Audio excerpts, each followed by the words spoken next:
Čaute klubáci, ja som Biomirko a budem vás prevádzať v jednoduchom programovaní jazyku C. Tak na úvod začneme s jednoduchým vytváraním projektu. Klikneme si na Create a New Project. Potom si vyberieme Console Application, Go, Next.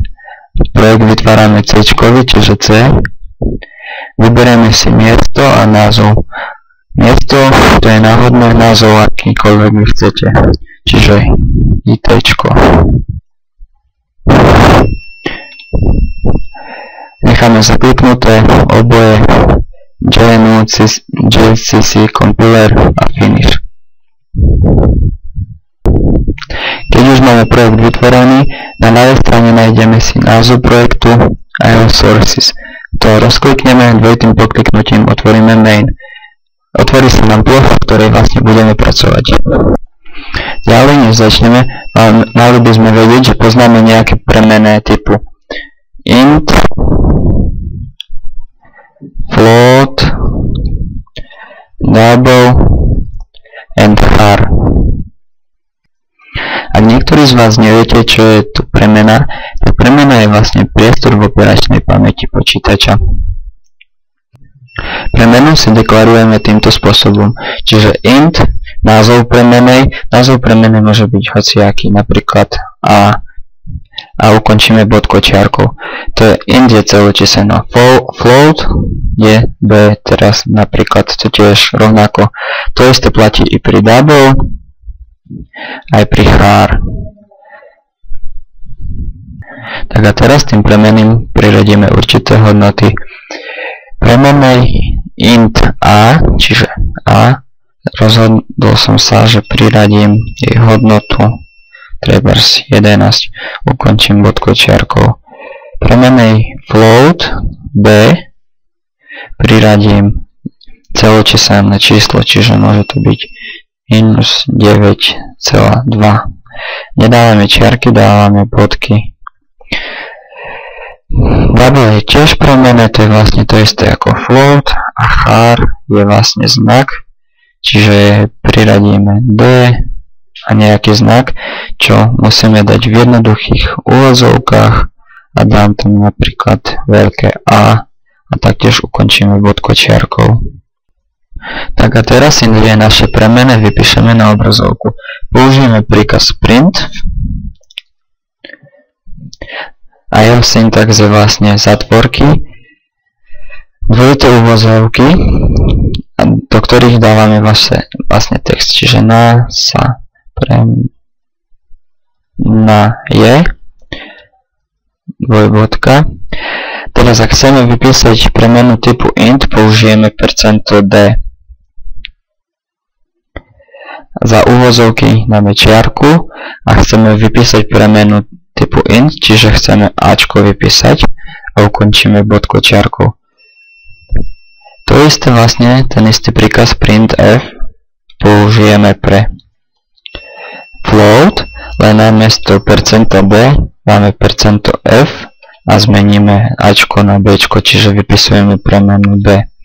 To isté môžeme spraviť pre double, ale najprv si double zadefinujeme, c rovné nejakých minus 11,564 kočiarka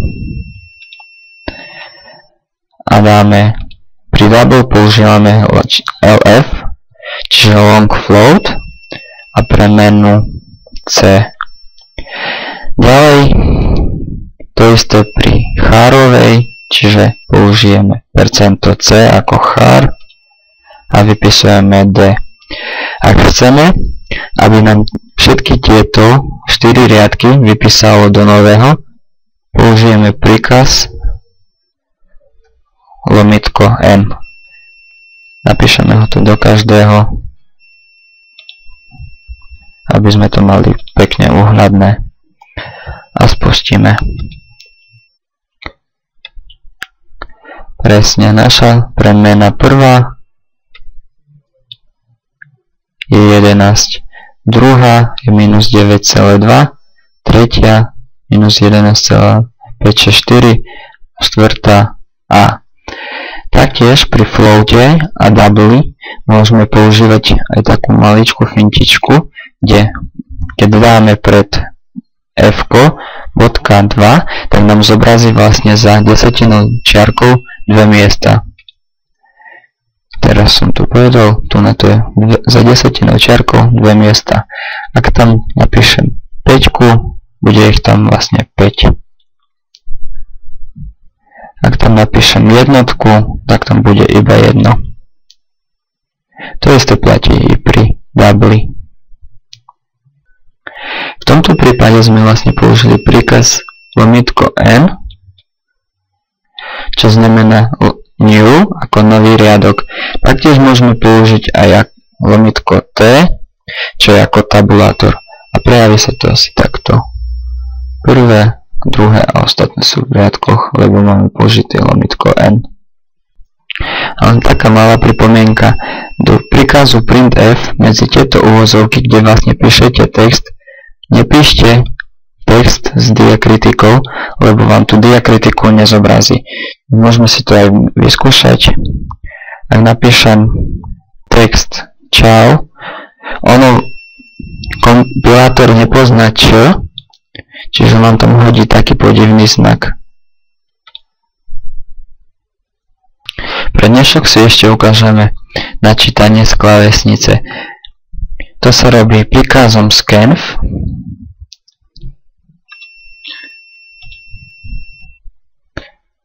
Scanf, kde do úvodzovek my zadáme %d pre načítanie intovej premenej, %f pre floatovej, %lf pre doublovej a %c pre charovej.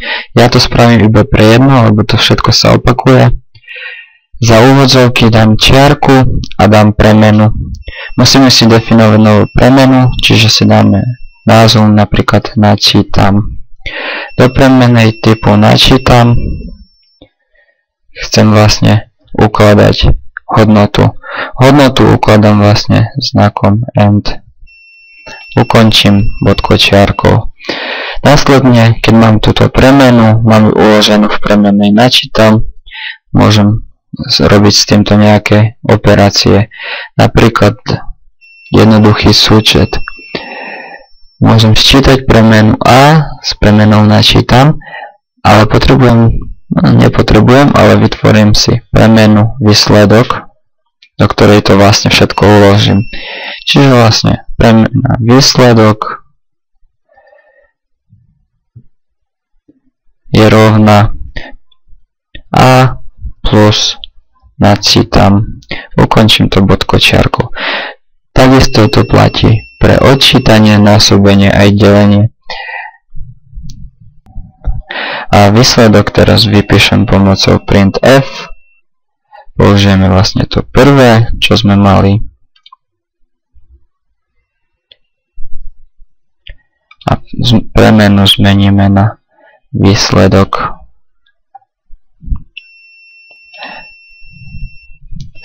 A nakoniec program spustím. Teraz to stojí, dokým my nezadáme tú celočíselnú premenu. Ak zadáme nejaké písmeno, program nám padne. Ak zadáme nejaké desatinné číslo alebo necelé, taktiež nám padne. A ja zadám tam číslo 9. 11 plus 9 je 20. Tak a na dnešok je to všetko. Uvidíme sa na budúce. Čaute.